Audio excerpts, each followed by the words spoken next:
Pon la mesa, ponte la chaqueta, pon música, pon atención. Hey, same verb. Four completely different situations. So, what does poner, this verb actually mean? Amigos y amigos, welcome back. This is Profe Juan, and by the end of this video, you'll understand what poner really means, why it appears in so many common expressions, and how one simple idea connects all of them together, And I always tell you the same thing, but I mean it. This is not about grammar. This is how Spanish actually works. And most learners memorize, okay, poner equals to put. And that's a good start.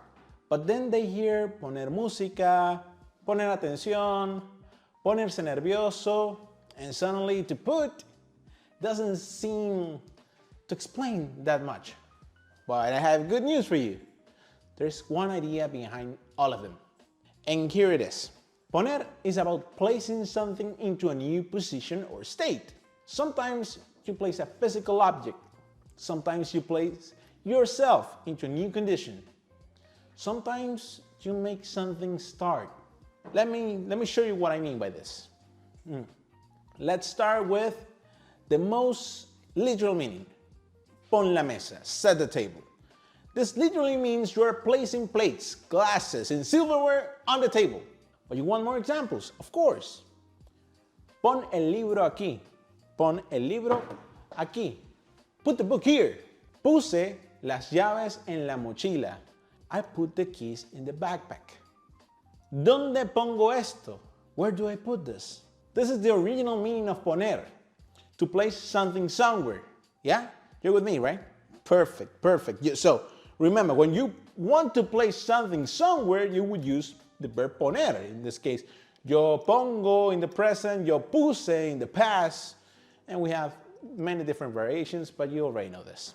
Now, let's stop moving objects and start changing people. Let's talk about ponerse. And look at this. Ponte la chaqueta. Put your jacket on. You're placing the jacket onto yourself. If we compare this with se puso nervioso, he became nervous. This is very interesting. Nothing physical moved, but Spanish still uses the verb poner. And why is that? Because the person entered a new state. You want more examples? I give you more examples. Me puse triste. I got sad. Se puso feliz. She or he became happy. Nos pusimos de pie. We stood up. The same idea is still there. Something changes. Position. Sometimes physically, sometimes emotionally. Very interesting. Now, let's look at a use that surprises almost every single learner. Look at this. Pon música. Play some music. But wait. Why doesn't Spanish use a verb meaning play? Let me tell you, this is not how Spanish sees this. The idea is put the music on. But you want more examples related to this. Voy a poner una película. I'm going to put on a movie. Pon la televisión. Turn on the TV. Puedes poner esta canción. Can you play the song? You're making something start. And that's another very common use of the verb poner. Pon la música, pon la película, pon el capítulo, you name it. But now, here's an expression every student hears sooner or later. Attention. Pon atención. And this, you may be familiar with this one, especially if you have gone to this classic classroom, Hey, pon atención. Literally, put attention. But you want more examples related to this. Tienes que poner más atención. You have to pay more attention. No puso atención en clase. He didn't pay attention in class. Again, Spanish imagines attention as something you direct somewhere. You're placing your attention on something, not just having it. And sounds logical. Notice what's happening. Every meaning we've seen still follows the same idea. One verb, one idea. Attention. Let's put everything together. Pon el libro aquí, place an object. Ponte la chaqueta, place something onto yourself. Se puso nervioso, enter a new state. Pon música, start something. Pon atención, direct your attention. At first, these meanings seem completely unrelated, but they are all variations of the same idea. Something moves or changes into a new position, condition, or situation. That's why poner is one of the most useful verbs in Spanish.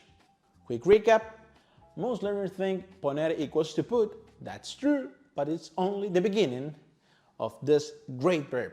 Spanish uses poner whenever something is placed into a new position, a new state, or new situation. That's why it appears in expressions like pon la mesa, ponte la chaqueta, pon atención. They're not random. They're all connected by the same idea. But now it's your turn. Write one sentence using poner. For example, voy a poner música. Me puse muy feliz. One sentence is more than enough.